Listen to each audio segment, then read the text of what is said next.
So on November 7th, 1991, Magic Johnson, who was not only one of the most renowned and talented basketball players of his generation, but also of that moment, announced his retirement to the surprise of almost everyone.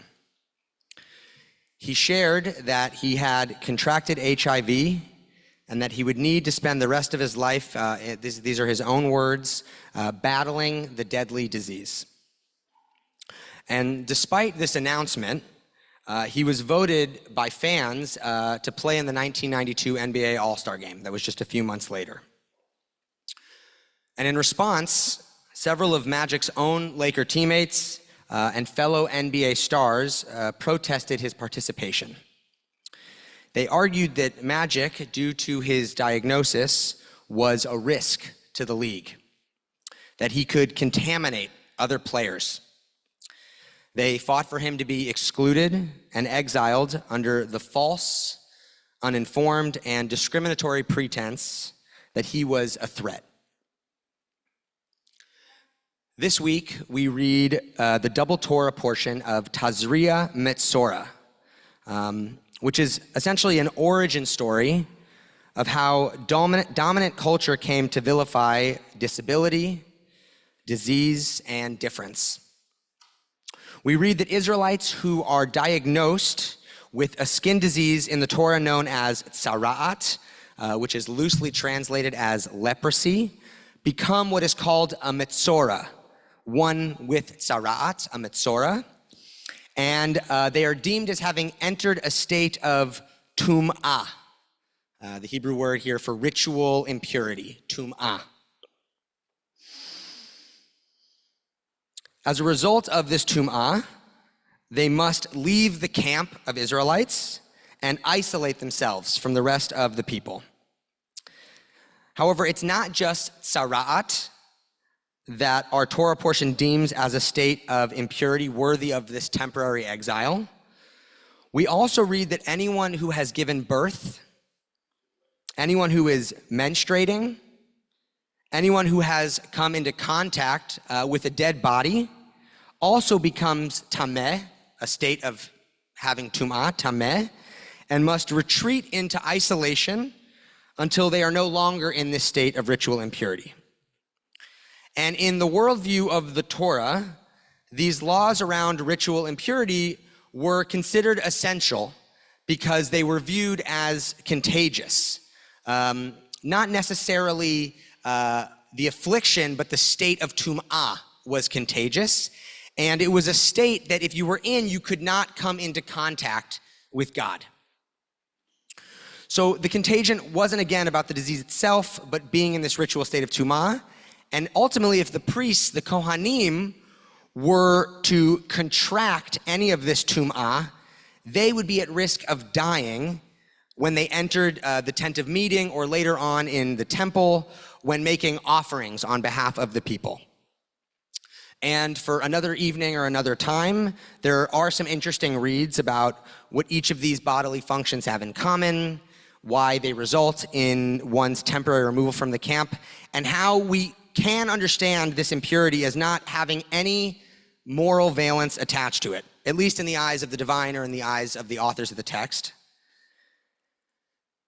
And there is also no denying that these two parshiot that are dedicated to deciding that people's natural body functions, disproportionately ones that belong to birthing and menstruating bodies, can and do play a dangerous role in furthering religious misogyny and cultivating fear and stigma around illness and contagion.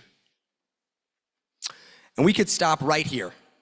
It would be appropriate to only look at the ways that this parsha lays the groundwork for its readers to stigmatize and exile people with certain bodies. But there is something that remarkable that happens next. Despite the fact that we could, and essentially in a lot of ways do, read this Torah portion as shaming illness, birth, sex, menstruation, and even death, we see that immediately the text is committed to creating a system of rituals that bring each of these individuals back into the camp, back among their people, back into the community. For example, after someone has given birth or someone has recovered from tzara'at, they can offer a ritual sacrifice known as the korban chatat. And this offering had nothing to do with shame or with guilt, but it was about giving someone an opportunity to essentially reorient through ritual after a destabilizing event. Rav Aviva Richman explains that what these offerings represented was a path towards spiritual reintegration. And they were part of a radical system that was enacted by the priests, by the Kohanim, who were working to make it possible for folks who had entered this incredibly vulnerable place to not only be brought back into the fold, but to be brought back in a manner where they felt held and cared for. So just a few moments ago, we offered this prayer for the cholim, for those in our community in need of healing.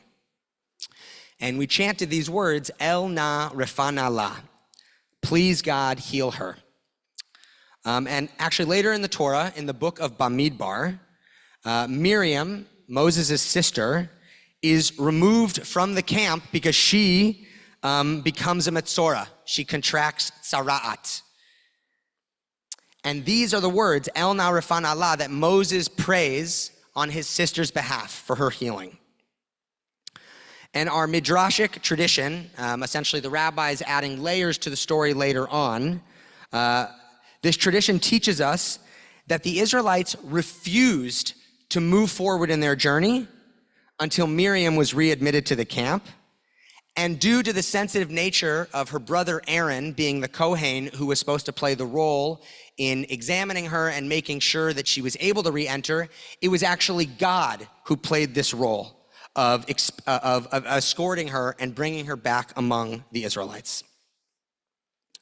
So even as the Torah seems to be creating a discomfort around illness and natural functions of the human body, what our rabbinic tradition does is that it points to the fact that when it comes to any experience of illness, of death, or of childbirth, there will likely be some form of isolation or disorientation.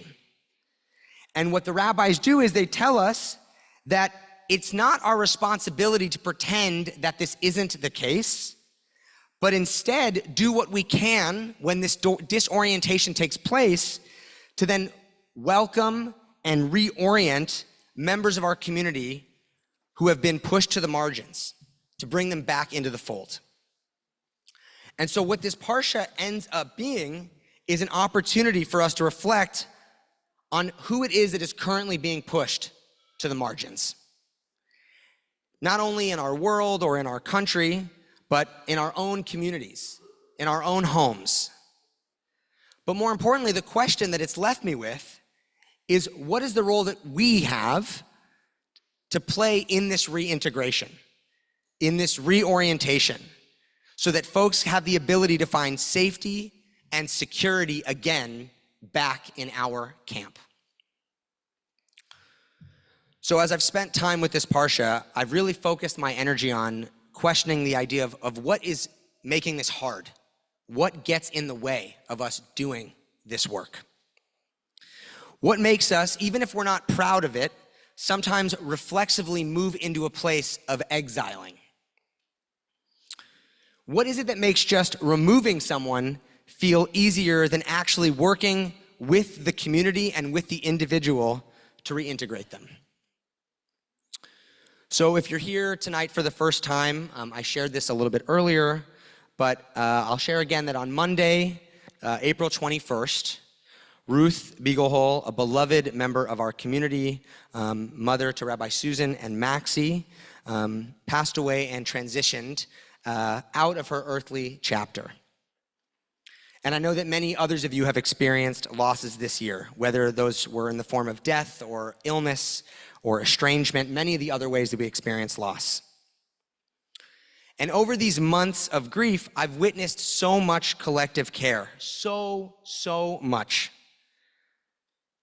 But I've also witnessed the moments, I've experienced the moments where someone's discomfort with the heavy, with the hard, with the tzara'at can cause folks to freeze or to judge, to move away, where the intensity of someone else's pain causes the person receiving it to take a step back out of a need to assuage something that's being felt within.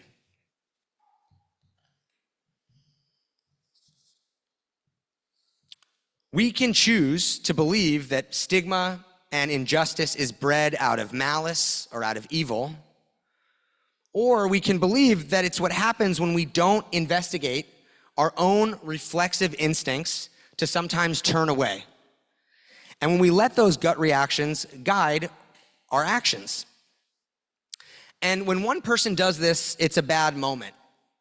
But when we choose to do this, when we exile without reflecting on where our impulse to exile comes from, as a community, as a city, as people in power, then it leads to more than just a bad moment. It leads to institutionalized marginalization, to deepening hatred, long-lasting divides.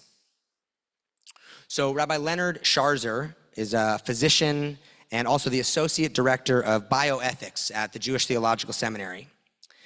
And he reflects that if we really dig into these parshiot, we see that they are less about separation and more about the re-entry and the reintegration. He argues that if there is a lesson for us in this parsha, it's to remind us the need for constant vigilance and for developing an awareness of our discomfort with difference and of the ways that we marginalize others and often even stigmatize ourselves. It's not about the disease of the Metzora as much as it is about the dis-ease of the rest of us. Above all, we're reminded of the need to correct the injustice of the stigmatization we are all too quick to inflict. Essentially, what Rabbi Sharzer is teaching us is that we must play a role in bringing those who are most vulnerable back into the community, not simply by inviting them in, but also by investigating what led to their isolation in the first place. So our Torah reading this week would view someone like Magic Johnson as a modern-day Metzora and might teach us that he's supposed to be outside of the camp. But the way that our tradition has always evolved tells us that what is much more important is what happens next. What we all do for those who've been exiled after this isolating event takes place. And so as Shiva for our beloved Ruth ended on Wednesday morning, we stepped into one of these moments. And we as a community eased her family's transition back into the world, back into the fold, back into the camp, as we accompanied them on a walk around the neighborhood, her daily walk that she did for years. And what we were doing in this moment is we met her family, we met these folks where they were at. We met them in their place of spiritual isolation, of this withdrawal, and we gently guided them back in. So in Masechet Sanhedrin, in a tractate of the Talmud, we're taught that the Messiah herself will be someone who is found among those with tzara'at, among those with leprosy. It will be the very person who decides to align themselves with those that are most marginalized, with those who are outside of the camp, with those that are most vulnerable. It's this figure who will bring us to our ultimate redemption. So this Shabbat, please God, we offer a blessing that we may have the strength and the will and the courage, the curiosity to ask, who have we left behind? Who have we forgotten? And once we can answer that question, may we offer our hand, our gaze, our open hearts, and go out to them and bring them back inside. Shabbat Shalom.